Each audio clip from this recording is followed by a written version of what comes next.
Hello, class. I am doing my final project presentation on Title IX, and I never really knew what Title IX was until I started working in the school system.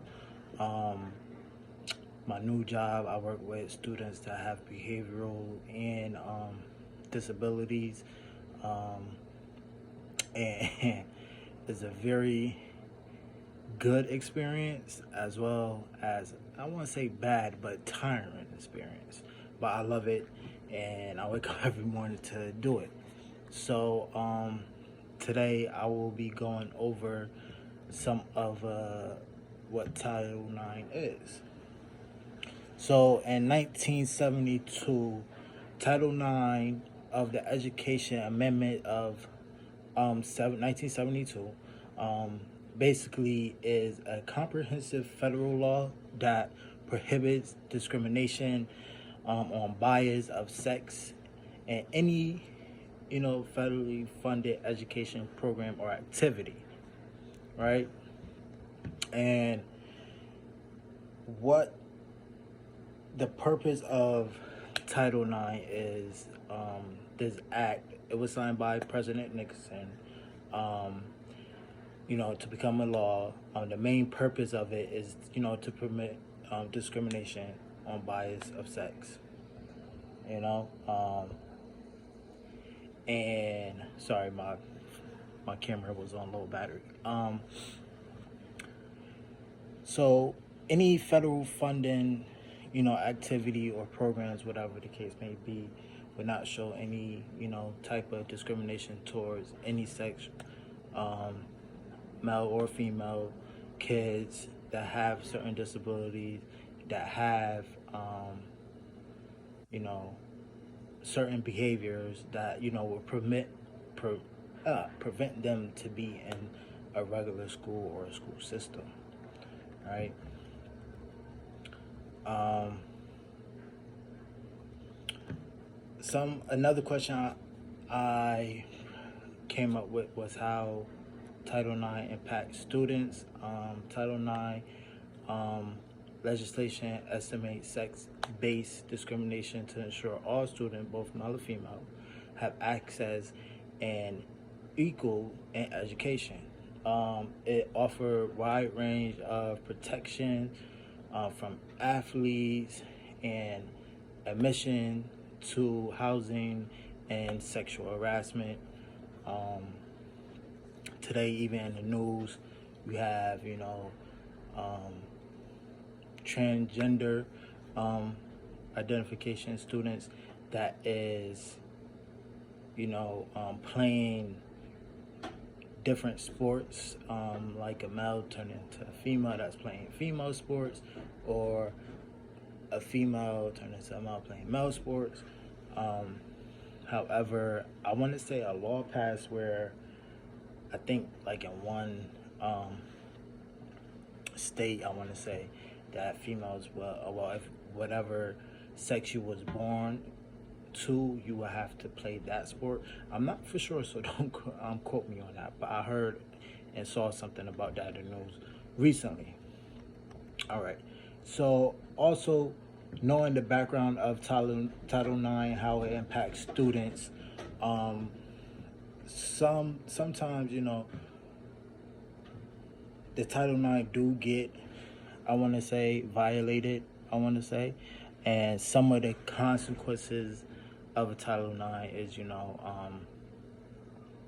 it can result in false allegations that nevertheless result in serious consequences, but um, before a person is proven guilty of Title IX, including school suspension and potential expulsion from a degree program. School administrators sometimes have failed to protect the rights of the accused. So, um, if somebody else, like a student, was, I see this every day, was bullying or making fun of somebody that have, you know, different ways of, identifying itself, or, um, not really want to identify themselves as that type of person, but want to live a life of a different person. We have kids in my school that do make fun of or harass or whatever the case may be, but they are disciplined accordingly to what's being said or what's being done, right? So some of the pros I want to say, or benefits I should say, of Title IX, it create more opportunity for women as well for men. Um, it stops student expulsion.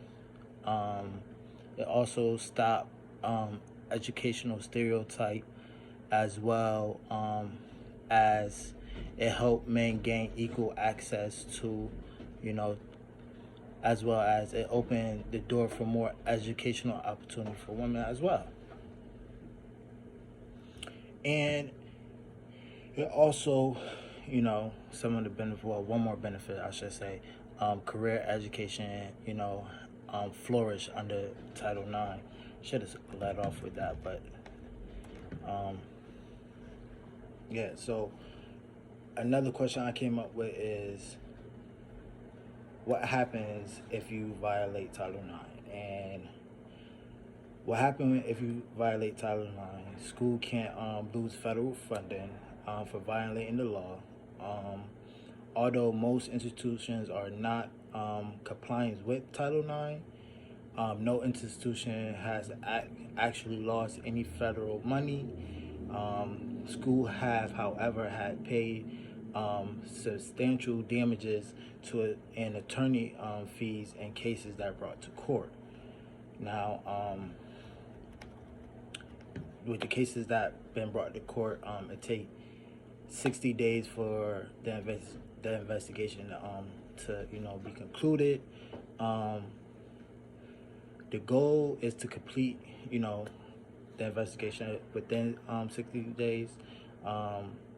Some you know investigation might take longer, um, depending on the availability of witnesses, depending on the actual case, depending on if it's all factors or if it's true.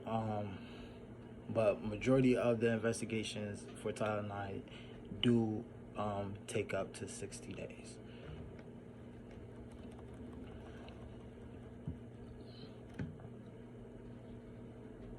So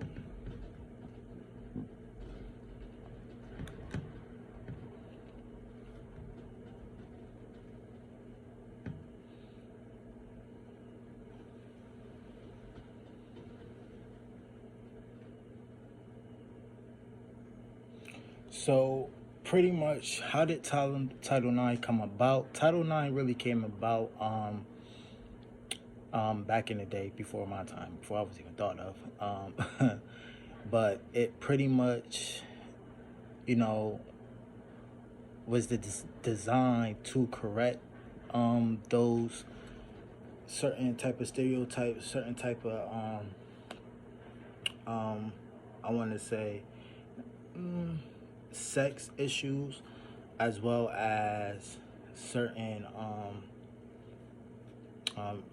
you know how you identify yourself as a man or a woman.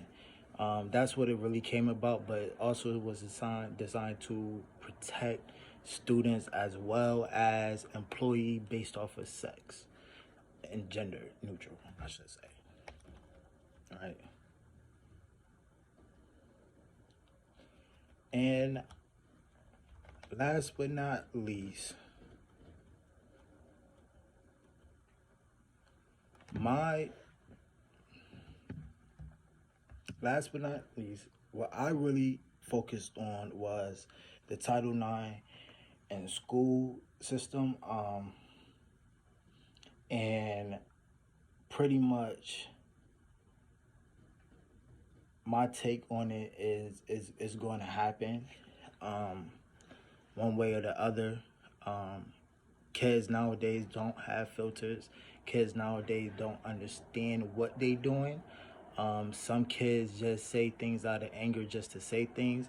However, as an adult, you know right from wrong. You know how to conduct yourself in a professional manner, especially being at work. You know how to, go about certain things if you feel like you're being harassed by somebody that you don't want to be harassed by, or if you feel violated by somebody that you don't feel violated. But disrespecting somebody character and sex and gender based off of a situation is not okay. However, back to the school thing, students, it's something that we need to make more aware to students, and it's something that we need to try to help them understand. You wouldn't want to treat your mom that way, your father that way, if that was the case, and show everybody respect that they deserve.